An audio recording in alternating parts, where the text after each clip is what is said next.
जय माता रानी दोस्तों, आपके अपने चैनल सनातन वर्ल्ड में आपका बहुत बहुत स्वागत है। माँ भगवती दुर्गा की कृपा आप और आपके संपूर्ण परिवार पर हमेशा बनी रहे। दोस्तों, आज की वीडियो में मैं आपके साथ शेयर करने वाली हूँ सर्वपितृ अमावस्या के बारे में। आश्विन मास की अमावस्या को सर्वपितृ अमावस्या कहते हैं। पितृपक्ष के 16 दिनों में जिस तरह से हम अपने पितरों को स्मरण करते हैं, उनके नाम से दीपदान करते हैं, उनके लिए भोजन निकालते हैं और उनके नाम से तर्पण इत्यादि करते हैं, तो हमारे पितरों की आत्माएं तृप्त होती है। हम उनसे प्रार्थना करते हैं तो हमें वो आशीर्वाद देते हैं। पितृपक्ष के इन 16 दिनों में पितृ हमारे बहुत पास होते हैं। कहा जाता है कि सर्वपितृ अमावस्या वो दिन होता है जिस दिन हम अपने पितरों की विदाई करते हैं, यानी कि पितृपक्ष का अंतिम दिन, क्योंकि इसी दिन हमारे पितृ वापस पितृलोक को लौट जाते हैं। तो बहुत महत्वपूर्ण होती है ये तिथि। तो चाहे आपके पितरों की तिथि कोई भी हो, सर्वपितृ अमावस्या पर अपने पितरों को स्मरण कीजिए, उनके निमित्त दान दक्षिणा दीजिए और उनका तर्पण कीजिए। चाहे आपने बीच की तिथि में अगर तर्पण कर भी दिया है तो भी आपको आज के दिन यानी सर्वपितृ अमावस्या पर पितरों के लिए तर्पण जरूर करना चाहिए। और अगर आपको अपने किसी भी पितृ की तिथि याद नहीं है तो ज्ञात अज्ञात सभी पितरों के लिए सर्वपितृ अमावस्या पर तर्पण किया जाता है। उनके निमित्त दान दक्षिणा देकर ब्राह्मणों को संतुष्ट करना चाहिए। तो सर्वपितृ अमावस्या वो दिन है जिस दिन आप अपने सभी पितरों को विशेष रूप से स्मरण करके उनके निमित्त दान देते हैं, दीपदान करते हैं या फिर ब्राह्मणों को भोजन कराते हैं, तो आपके जीवन से पितृदोष समाप्त हो जाता है, कार्यों में आ रही बाधाएं दूर हो जाती है। तो सर्वपितृ अमावस्या बहुत ही महत्वपूर्ण होती है। और आज की वीडियो में आप जानेंगे कि साल 2025 में सर्वपितृ अमावस्या कब है, अमावस्या की तिथि कब प्रारंभ हो रही है, कब समाप्त हो रही है, और सर्वपितृ अमावस्या का स्नान दान और पितरों का तर्पण इत्यादि करने का शुभ मुहूर्त क्या है। और हाँ, इस बार सूर्य ग्रहण भी लग रहा है अमावस्या के दिन, तो किस प्रकार से पितरों का तर्पण करें, कब करें, सूर्य ग्रहण कब से कब तक रहेगा और अमावस्या के दिन आपको क्या करना चाहिए और क्या नहीं करना चाहिए, संपूर्ण जानकारी आपसे आज की वीडियो में शेयर करूंगी। तो बहुत महत्वपूर्ण है आज की वीडियो, पूरा जरूर देख लीजिए। अच्छी लगे तो वीडियो को लाइक जरूर करिएगा। तो दोस्तों, बात करते हैं सबसे पहले अमावस्या की तिथि कब प्रारंभ होगी, कब समाप्त होगी। साल 2025 में अमावस्या अर्थात सर्वपितृ अमावस्या 21 सितंबर 2025 रविवार को मनाई जाएगी।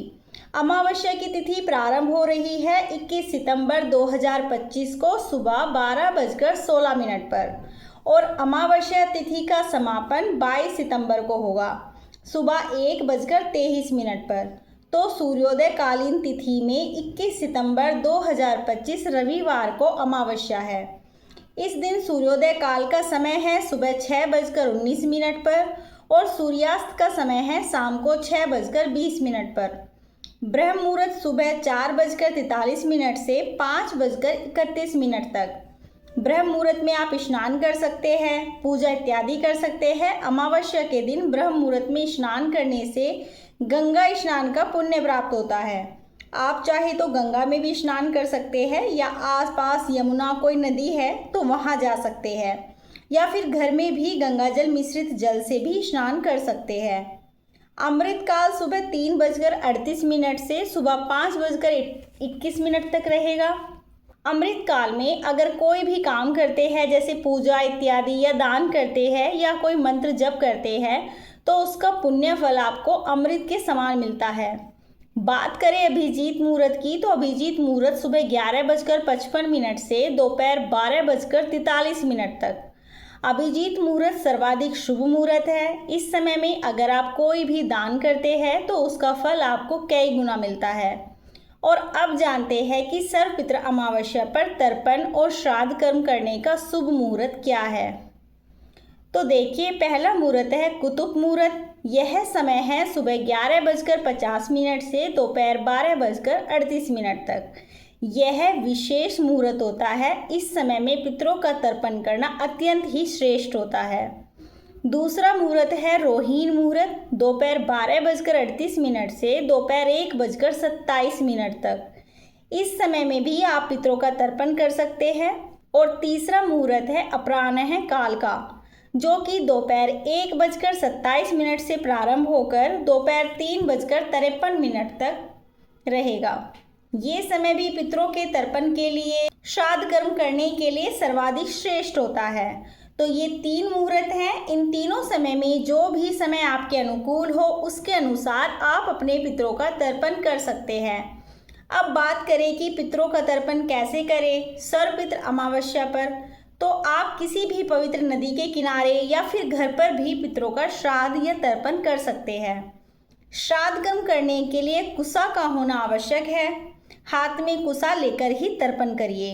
पितरों के तर्पण और पिंड दान करने के बाद गरीब ब्राह्मणों को भोजन करवाइए। अपनी सुविधा के अनुसार आप दान दक्षिणा दे सकते हैं। इसके साथ साथ गाय को, कुत्ते को और कौवों को भी भोजन जरूर दीजिए। कहा जाता है कि जो भी भोजन हम इन जीवों को देते हैं तो हमारे पितरों की आत्माएं तृप्त होती है। सर्वपितृ अमावस्या पर अगर आपके घर के पास कोई भी जीव आए तो उसे भोजन जरूर दें।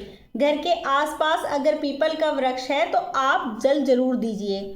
एक जल के पात्र में थोड़े से तिल डालकर और थोड़ा मीठा डालकर पितरों के लिए तर्पण कीजिए।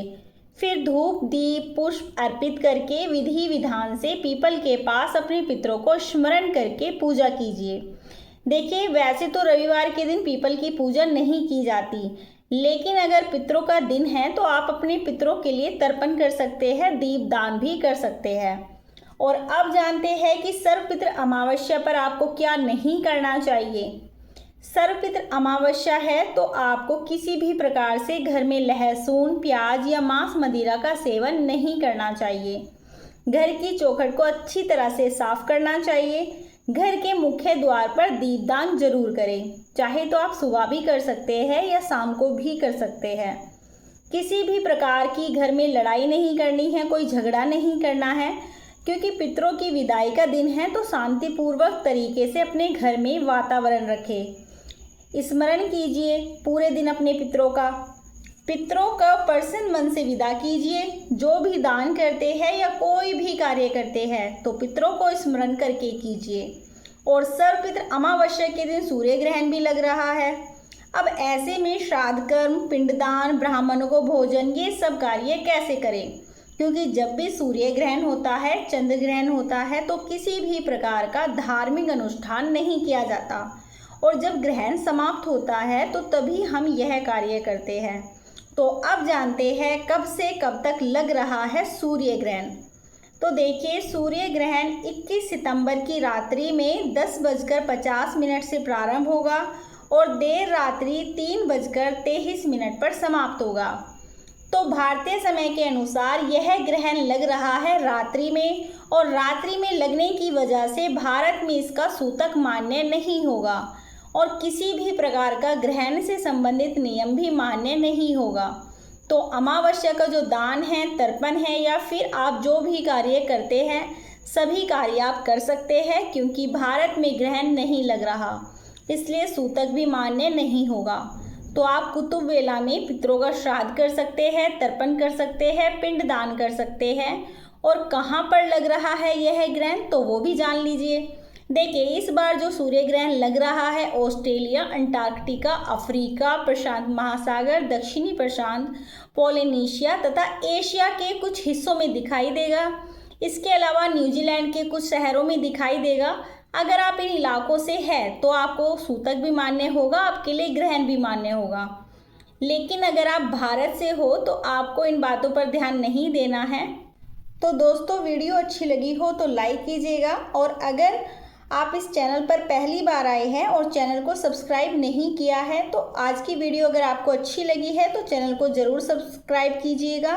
बेल बटन को ज़रूर प्रेस कर लीजिएगा ताकि आने वाली नई वीडियो की नोटिफिकेशन आपको समय से प्राप्त हो। तो मिलती हूँ आपसे अगली वीडियो में, तब तक के लिए जय श्री राधे।